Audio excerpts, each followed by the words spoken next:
सावधान भक्तों, कान खोलकर सुन लीजिए। 12 अगस्त की रात ठीक 9:04 बजे से लेकर अगली सुबह 4:25 बजे तक काल चक्र एक ऐसी उग्र चाल चलने जा रहा है जो कई राशियों के हंसते खेलते जीवन में तबाही का बवंडर ला सकता है। हरियाली अमावस्या और सूर्य ग्रहण का यह भयंकर महाटकराव आपके घर के पितृद्वार को हिलाकर रख देगा। इस संधिकाल में की गई मात्र एक भूल आपके पूरे परिवार को कंगाली और अनहोनी के उस दलदल में धकेल सकती है जहां से लौटने का कोई मार्ग नहीं बचता। प्रिय भक्तों, परम पूज्य वडीलों, माताओं, बहनों और बच्चों, ध्यान से सुनो मेरी बात। एक तरफ देवाधिदेव महादेव और जगदम्बा माता पार्वती की परम पावन हरियाली अमावस्या का पर्व होगा और ठीक उसी रात 9:04 बजे आकाश मंडल में साक्षात सूर्यदेव पर राहु का वो विकराल सूर्य ग्रहण का साया मंडराने लगेगा।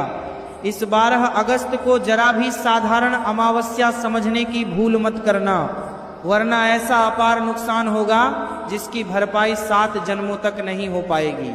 अब आप में से कई भक्त कहेंगे, महाराज जी, जब 12 अगस्त की रात 9:04 बजे भारत में रात्रि का समय होगा और यह पूर्ण सूर्य ग्रहण यहाँ प्रत्यक्ष दिखाई ही नहीं देगा तो इसका सूतक काल मान्य कैसे होगा और इसका प्रभाव हम पर कैसे पड़ेगा?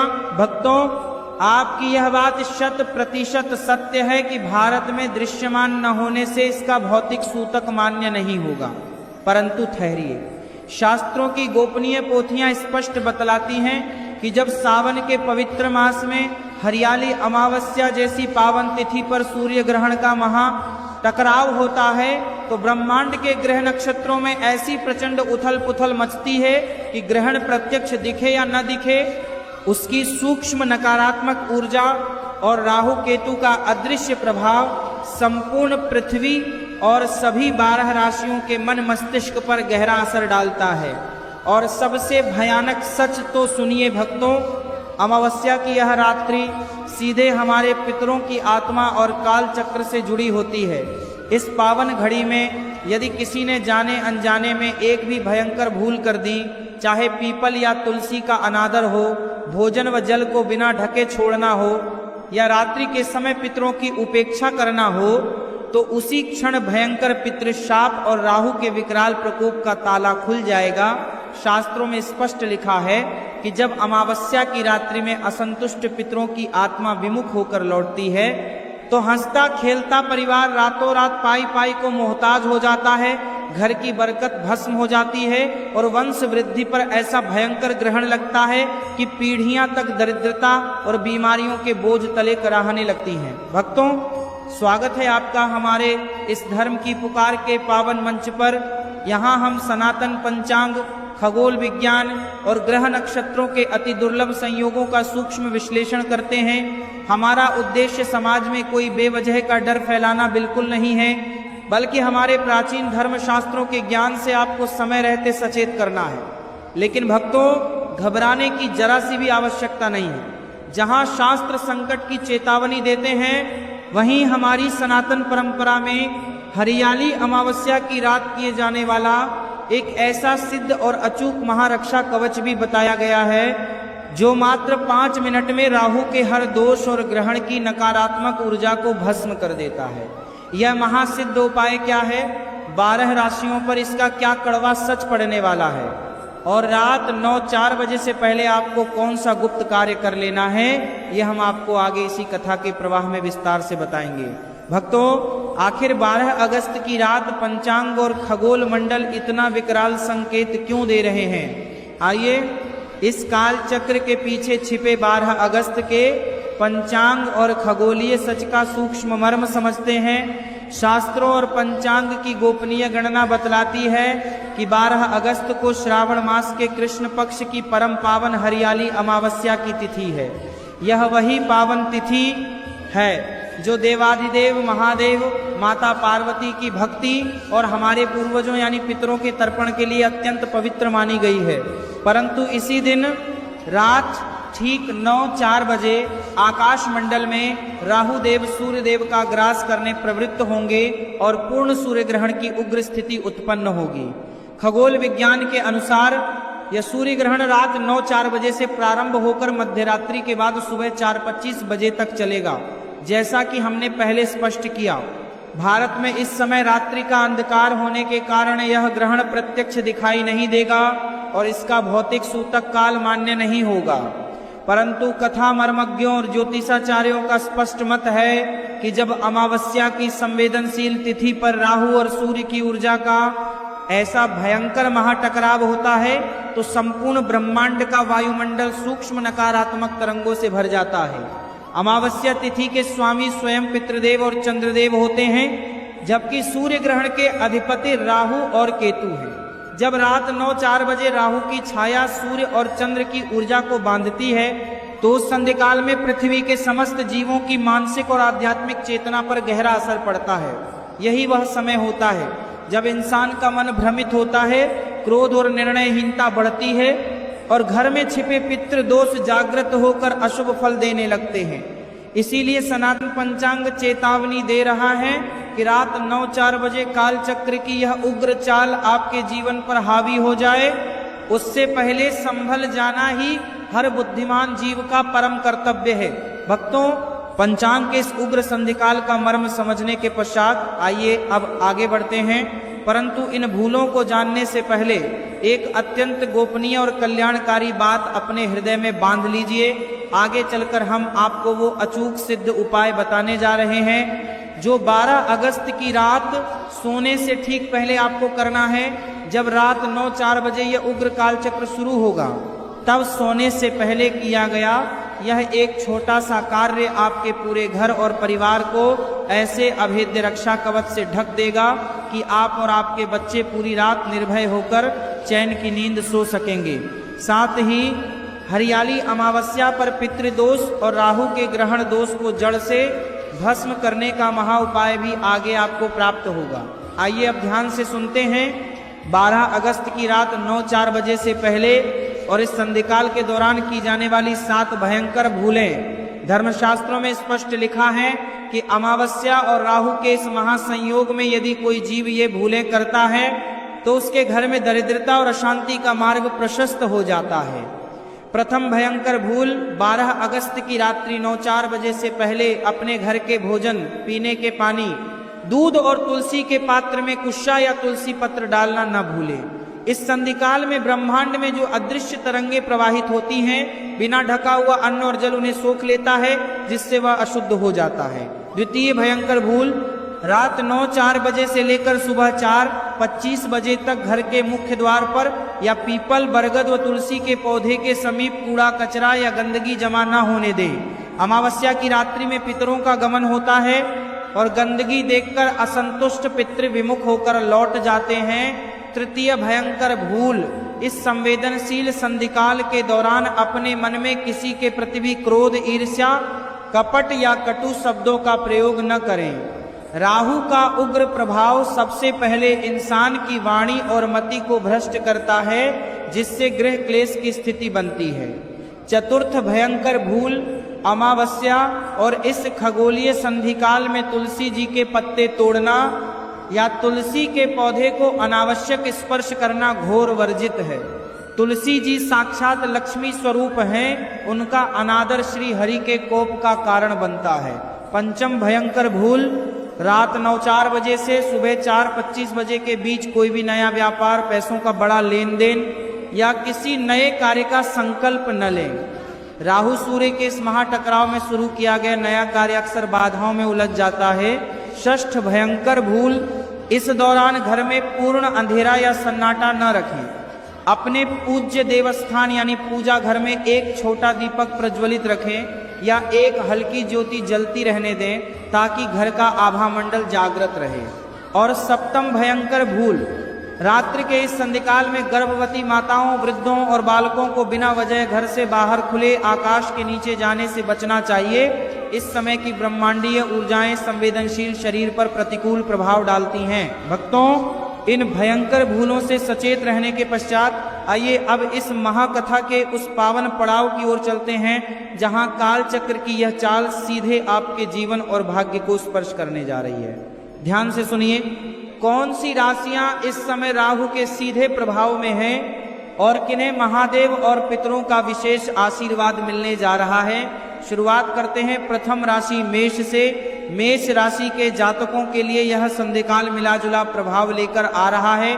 आपके कार्य क्षेत्र में अचानक बदलाव आ सकते हैं। राहु के प्रभाव से मन में अकारण भय या निर्णय लेने में दुविधा उत्पन्न हो सकती है। रात्रि 9:04 बजे के संधिकाल में किसी भी प्रकार के विवाद या त्वरित आर्थिक निर्णय से बचें। महादेव का ध्यान आपके मन को शांति देगा।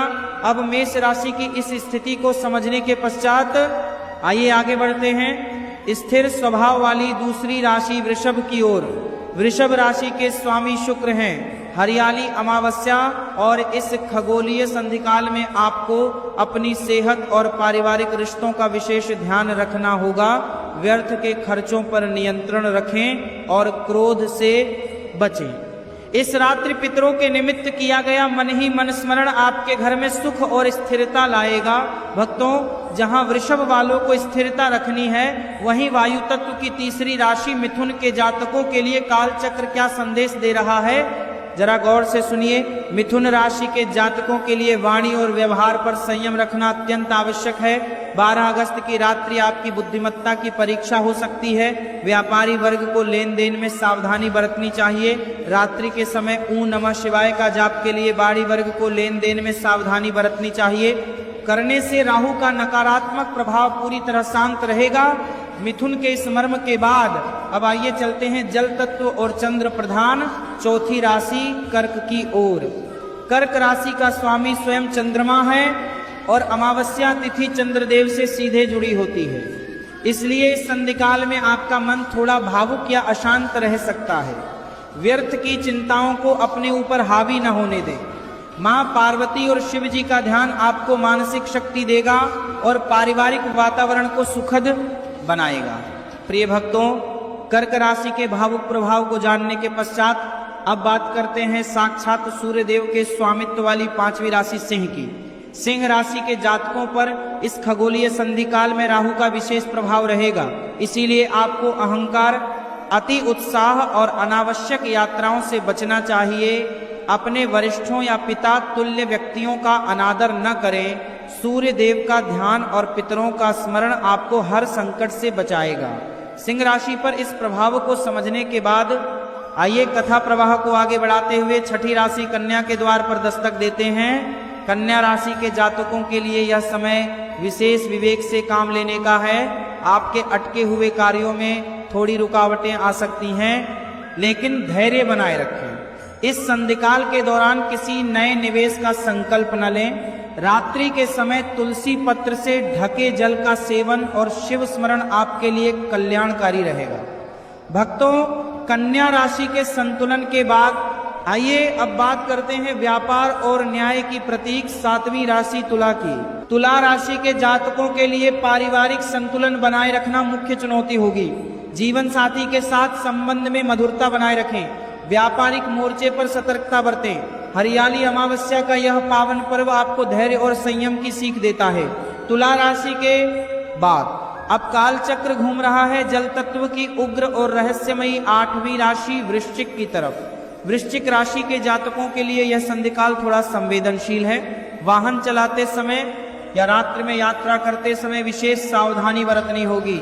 अपने गुप्त शत्रुओं से सावधान रहें। महादेव का महामृत्युंजय मंत्र आपके लिए अभेद्य सुरक्षा कवच सिद्ध होगा। भक्तों, वृश्चिक राशि के इस उग्र प्रभाव को शांत करने के बाद आइए अब चलते हैं देवगुरु बृहस्पति के स्वामित्व वाली 9वीं राशि धनु की ओर।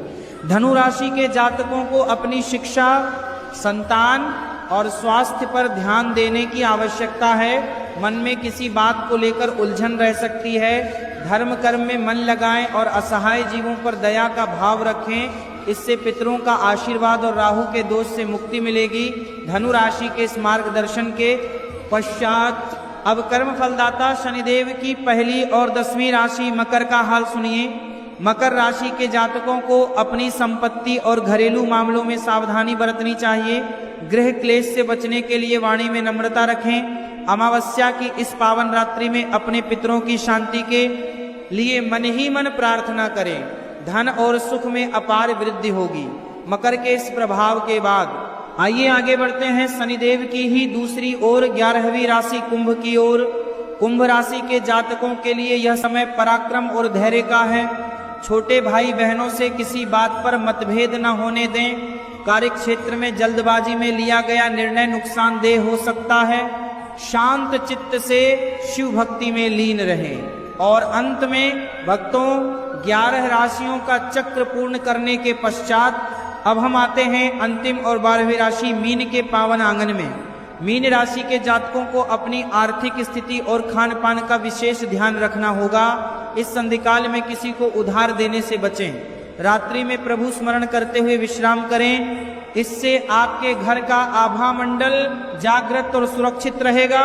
भक्तों 12 राशियों का यह संपूर्ण काल चक्र समझने के पश्चात आइए अब इस कथा के उस सबसे गूढ़ और रहस्यमयी पड़ाव में प्रवेश करते हैं। हरियाली अमावस्या पर पितृदोष, शिव कृपा और राहु का भयंकर प्रभाव।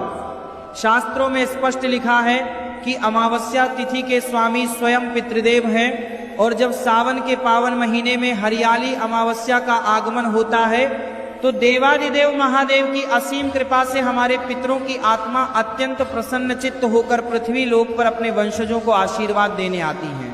परंतु विचार कीजिए भक्तों, जब इसी परम पवित्र तिथि पर रात ठीक 9-4 बजे साक्षात सूर्यदेव पर राहु का विकराल ग्रहण छाया का साया मंडराने लगता है तो आभामंडल की पावन ऊर्जा में एक प्रचंड उथल पुथल मच जाती है। राहु केतु की यह उग्र छाया ब्रह्मांडीय ऊर्जा को दूषित करने का प्रयास करती है, जिससे जिन घरों में पहले से पितृदोष या राहु दोष विद्यमान होता है वहां की नकारात्मकता अचानक बढ़ जाती है। ऐसे समय में यदि पितरों की उपेक्षा हो जाए या गृह क्लेश हो तो पितृदेव विमुख होकर लौटने लगते हैं, जिससे घर की बरकत, धन का आगमन और बच्चों की प्रगति अचानक रुक जाती है। परंतु ठहरिए भक्तों, जहां एक तरफ राहु का संकट है वहीं दूसरी तरफ देवादिदेव महादेव का अभेद्य छत्र छाया भी है, क्योंकि यह श्रावण मास की हरियाली अमावस्या है और महादेव राहु केतु के स्वामी भी हैं और पितरों के उद्धारक भी। जो भी भक्त 12 अगस्त की इस पावन तिथि पर निश्चल भाव से भगवान शिव का ध्यान करता है उसके जीवन से राहु का भयंकर से भयंकर ग्रहण दोष और जन्मों जन्मों का पितृदोष पल भर में भस्म हो जाता है। भक्तों, पितृदोष, शिव कृपा और राहु के इस गूढ़ मर्म को जानने के पश्चात आइए अब उस पावन पड़ाव पर चलते हैं जिसका आप सभी अत्यंत उत्सुकता से इंतजार कर रहे थे। 12 अगस्त की रात सोने से ठीक पहले किया जाने वाला गुप्त रक्षा कवच और पितृदोष से मुक्ति के 5 सिद्ध महाउपाय। ध्यान से सुनिए भक्तों, जब 12 अगस्त की रात ठीक 9-4 बजे राहु और सूर्य का यह उग्र संधिकाल प्रारंभ होगा तब अपने पूरे परिवार, बच्चों और घर की चौखट को सुरक्षित रखने के लिए आपको सोने से ठीक पहले यह गुप्त रक्षा कवच सिद्ध करना है। रात को सोते समय का गुप्त रक्षा कवच 12 अगस्त की रात सोने से ठीक 10 मिनट पहले अपने घर के मुख्य द्वार पर थोड़ा सा गंगा जल छिड़कें। इसके पश्चात एक तांबे के पात्र में थोड़ा सा जल भरकर उसमें तुलसी पत्र या थोड़ी सी साबुत हल्दी डाल दें और उसे अपने शयन कक्ष यानी बेडरूम में सिरहाने या पूजा स्थान के समीप रख दें। साथ ही मन 11 बार ओम नमः शिवाय या महामृत्युंजय मंत्र का जाप करते हुए महादेव से प्रार्थना करें, हे नीलकंठ महादेव इस राहु सूर्य संधिकाल में हमारे घर परिवार की रक्षा करें। भक्तों, शास्त्र कहते हैं कि यह छोटा सा जल पात्र और शिव स्मरण रात भर में आने वाली किसी भी नकारात्मक ऊर्जा, भय या स्वप्न दोष को सोख लेता है और आपके घर के चारों ओर एक अभेद्य सुरक्षा कवच निर्मित कर देता है, जिससे आप और आपके बच्चे पूरी रात चैन की नींद सो सकते हैं। 12 अगस्त को किए जाने वाले 5 सिद्ध महा उपाय। प्रथम महा उपाय पितृकृपावतर्पण। 12 अगस्त की सुबह हरियाली अमावस्या के पावन अवसर पर किसी पवित्र नदी या सरोवर में स्नान करें या घर में ही जल में थोड़ा सा गंगा जल और काले तिल मिलाकर स्नान करें। तत्पश्चात दक्षिण दिशा की ओर मुख करके अपने पितरों के निमित्त जल अर्पित करें। इससे वर्षों पुराना पितृदोष शांत होता है। द्वितीय महा उपाय शिव पार्वती हरियाली पूजा। हरियाली अमावस्या शिव शक्ति के मिलन का दिन है इस दिन शिवलिंग पर कच्चे दूध में थोड़ा सा जल मिलाकर अभिषेक करें और बेलपत्र व शमी पत्र चढ़ाएं। यह उपाय राहु के भयंकर से भयंकर दोष को तत्काल निष्फल कर देता है। तृतीय महा उपाय पर्यावरण व वंश वृद्धि हेतु पौधारोपण। हरियाली अमावस्या पर एक नया पौधा विशेषकर पीपल, नीम, आंवला या तुलसी लगाना अत्यंत शुभ माना गया है। शास्त्रों के अनुसार इस दिन पौधा लगाने से जैसे जैसे वह पौधा बढ़ता है वैसे वैसे आपके कुल और वंश में समृद्धि बढ़ती है। चतुर्थ महा उपाय अन्न व वस्त्र दान। रात 9-4 बजे के इस संधिकाल से पहले या अगले दिन प्रातः काल किसी गरीब, जरूरतमंद या ब्राह्मण को काले तिल, उड़द की दाल, काला वस्त्र या अन्न का दान करें। इससे राहु केतु का छाया प्रभाव दूर होता है और घर में धन का आगमन बढ़ता है। पंचम महा उपाय पक्षियों व बेजुबानों की सेवा। 12 अगस्त के दिन घर की छत या बालकनी में पक्षियों के लिए पीने का स्वच्छ जल और बाजरा या ज्वार रखें तथा गाय माता को हरा चारा या गुड़ रोटी खिलाएं। बेजुबानों की यह सेवा सीधे पितृदेवों तक पहुंचती है और जीवन के समस्त संकटों को हर लेती है। भक्तों, इन सिद्ध महा उपायों और रात्रि के गुप्त रक्षा कवच का मर्म जानने के पश्चात आइए अब इस महा कथा के उस पावन पौराणिक प्रसंग में प्रवेश करते हैं जो हमें बतलाता है कि आखिर राहु का सूर्य देव पर यह ग्रहण क्यों लगता है और सावन की अमावस्या की इस कथा का क्या महत्व है। हरियाली अमावस्या और राहु सूर्य ग्रहण की पावन पौराणिक कथा। अमृत मंथन के उस पावन काल को याद कीजिए भक्तों, जब क्षीर सागर का मंथन हुआ और अंत में भगवान धन्वंतरी अमृत कलश लेकर प्रकट हुए, तब दैत्यों और देवताओं में अमृत पान के लिए होड़ मच गई। भगवान श्री हरिविष्णु ने संसार की रक्षा हेतु अत्यंत मनमोहक मोहिनी रूप धारण किया और देवताओं व दैत्यों को अलग अलग पंक्तियों में बैठाकर अमृत का वितरण प्रारंभ किया। परंतु दैत्यों में स्वरभानु नाम का एक अत्यंत चतुर और मायावी दैत्य था। वह मोहिनी रूप के पीछे छिपे विष्णु जी के छल को ताड़ गया और छद्म रूप धारण करके चुपके से देवताओं की पंक्ति में जाकर सूर्यदेव और चंद्रदेव के मध्य बैठ गया। जैसे बातों की सुख के, परंतु दैत्यों में स्वरभानु नाम का ये कम के काम कर सूर्यदेव और चंद्रदेव के मध्य बैठ गया। ही मोहिनी रूपधारी भगवान विष्णु ने स्वरभानु को अमृत की एक बूंद पिलाई। ठीक उसी क्षण सूर्यदेव और चंद्रदेव ने उसकी इस माया को पहचान लिया और तुरंत भगवान विष्णु को सचेत कर दिया। भगवान विष्णु ने क्षण भर का विलंब किए बिना अपने सुदर्शन चक्र से स्वरभानु का मस्तक धड़ से अलग कर दिया। परंतु भक्तों, अमृत की बूंद उसके गले से नीचे उतर चुकी थी, जिसके कारण उसका सिर और धड़ दोनों अमर हो गए। आगे चलकर वही कटा हुआ सिर राहु और धड़ केतु के नाम से ब्रह्मांड के नवग्रहों में स्थापित हुए। उसी दिन से राहु सूर्य और चंद्रमा को अपना परम शत्रु मानता है। शास्त्रों के अनुसार जब पूर्णिमा या अमावस्या की तिथि पर काल चक्र का ऐसा दुर्लभ संयोग बनता है, तब राहु बदले की भावना से सूर्य देव पर अपना विकराल साया डालता है, जिसे हम खगोलीय भाषा में सूर्य ग्रहण कहते हैं। वहीं दूसरी ओर सावन मास की यह हरियाली अमावस्या सीधे देवाधिदेव महादेव से जुड़ी है। जब राहु का यह ग्रहण दोष संपूर्ण प्रकृति को प्रभावित करने का प्रयास करता है, तब माता पार्वती और भगवान शिव का ध्यान करने वाले भक्तों पर राहु का कोई भी उग्र प्रभाव काम नहीं करता, क्योंकि स्वयं महादेव ने राहु और केतु को नवग्रहों में स्थान देकर उन्हें शांत रहने का आदेश दिया था। यही कारण है कि इस पावन कथा का श्रवण करने मात्र से मनुष्य के जीवन से राहु का भय और पितृदोष का अंधकार सदा के लिए समाप्त हो जाता है। प्रिय भक्तों, जब जब शास्त्रों में पंचांग के ऐसे दुर्लभ और उग्र खगोलीय संयोगों का वर्णन आता है, तो आम जनमानस के मन में अनेक प्रकार की शंकाएं, भय और प्रश्न उत्पन्न होना स्वाभाविक है। कोई माता अपनी संतान के स्वास्थ्य को लेकर चिंतित होती है, तो कोई गृहस्थ अपने व्यापार और घर की सुख शांति को लेकर असमंजस में पड़ जाता है। धर्मशास्त्रों का मूल उद्देश्य मनुष्य को डराना कदापि नहीं, बल्कि उसके मन के अंधकार और संशय को मिटाकर सही मार्गदर्शन देना है। इसलिए आइए आज हम सनातन धर्मशास्त्रों, पंचांग और ज्योतिषाचार्यों के मत के अनुसार आपके सबसे प्रमुख संशयों का सरल और सटीक समाधान प्रस्तुत करते हैं। पहला संशय, महाराज जी, गर्भवती माताओं और बहनों को 12 अगस्त की रात क्या क्या सावधानियां बरतनी चाहिए? भक्तों, यह प्रश्न अत्यंत महत्वपूर्ण है, क्योंकि गर्भवती माता के भीतर एक नए जीवन का सृजन हो रहा होता है। शास्त्रों और सूक्ष्म खगोल विज्ञान के अनुसार ग्रहण और अमावस्या के संधिकाल के समय वायुमंडल में जो सूक्ष्म नकारात्मक ऊर्जाएं प्रवाहित होती हैं, उनका सीधा असर अत्यधिक संवेदनशील शरीर और शिशु पर पड़ सकता है।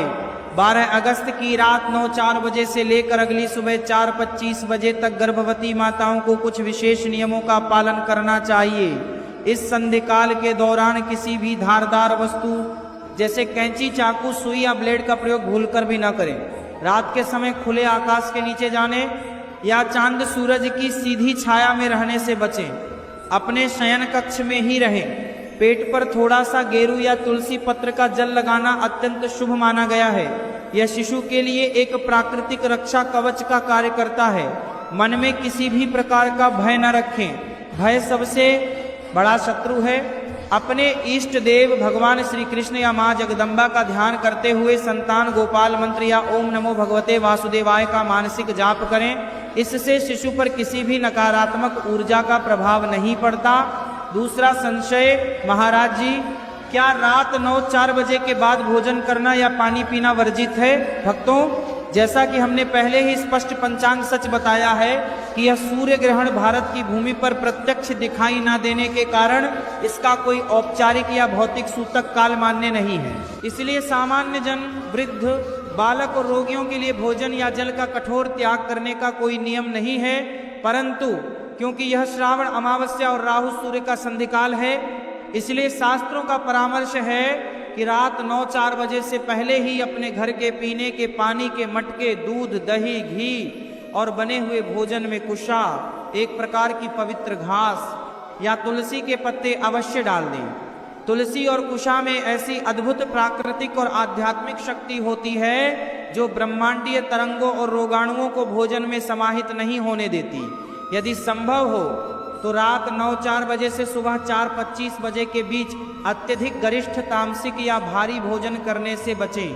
सात्विक और हल्का आहार ही ग्रहण करें ताकि आपका मन और शरीर शांत रहे।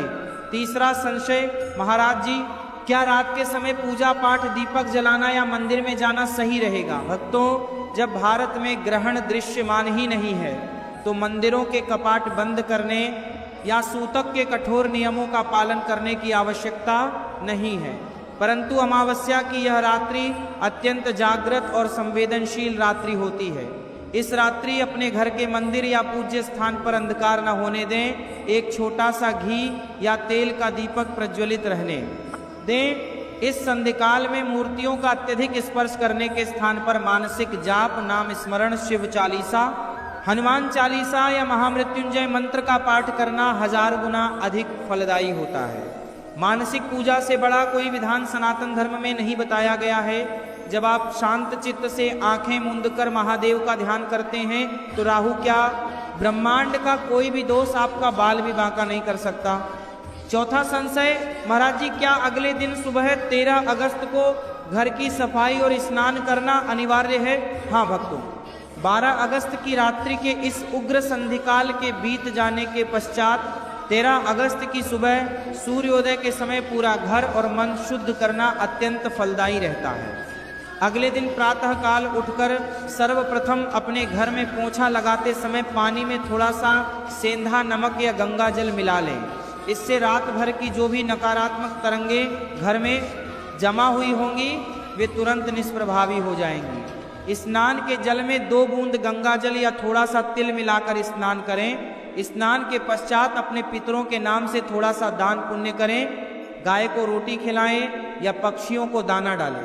ऐसा करने से अमावस्या और ग्रहण संधिकाल के सभी सूक्ष्म दोष समाप्त हो जाते हैं और घर में असीम सुख शांति का संचार होता है। चरण 9, अंतिम महासंकल्प, शिव स्मरण, समापन व आशीर्वाद। प्रिय भक्तों, परम पूज्य वडीलों, माताओं और बहनों, आज की इस महाकथा यात्रा में हमने 12 अगस्त 2026 की पावन हरियाली अमावस्या, खगोलीय सूर्य ग्रहण के संधिकाल, 7 भयंकर भूलों, 12 राशियों के संपूर्ण फलादेश, पितृदोष के निवारण, रात को सोते समय के गुप्त रक्षा कवच और सनातन धर्म के पौराणिक रहस्यों को अत्यंत सूक्ष्मता व प्रामाणिकता के साथ समझा है। अब कथा के इस अंतिम और परम पावन क्षण में आइए हम सब मिलकर अपने अपने हृदय में देवाधिदेव महादेव, माता पार्वती और अपने पूज्य पितृदेवों का ध्यान धरते हैं। याद रखिए भक्तों, संसार में ग्रह नक्षत्रों की चाल बदलती रहती है, काल चक्र अपनी गति से चलता रहता है। कभी राहु का साया आता है तो कभी सूर्य का प्रकाश फैलता है, परंतु जो मनुष्य अपने धर्म, सत्य और भक्ति के मार्ग पर अडिग रहता है, जिसके हृदय में महादेव का नाम बसा है और जो अपने माता पिता व पितरों का आदर करता है, उसके लिए कोई भी काल चक्र अशुभ नहीं हो सकता। हमारे सनातन शास्त्र कहते हैं, शिव कृपा जिसके ऊपर हो, काल भी उसका क्या बिगाड़े। 12 अगस्त की इस पावन हरियाली अमावस्या पर आपको किसी भी प्रकार का भय या शंका अपने मन में नहीं रखनी है। यह दिन महादेव और माता पार्वती के दिव्य मिलन का दिन है। यह दिन हमारी धरती माता को हरा भरा बनाने और पौधा लगाने का दिन है। यह दिन अपने पितरों को श्रद्धा से याद करके उनका आशीर्वाद पाने का पावन पर्व है। आइए इस कथा के समापन पर हम सब मिलकर एक पवित्र महासंकल्प लेते हैं। हम 12 अगस्त को जाने अनजाने में कोई भूल नहीं करेंगे। हम अपने घर में शांति, प्रेम और भक्ति का वातावरण बनाए रखेंगे। हम किसी असहाय जीव, पक्षी या पशु को पीड़ा नहीं पहुंचाएंगे और अपनी सामर्थ्य अनुसार दान पुण्य करेंगे।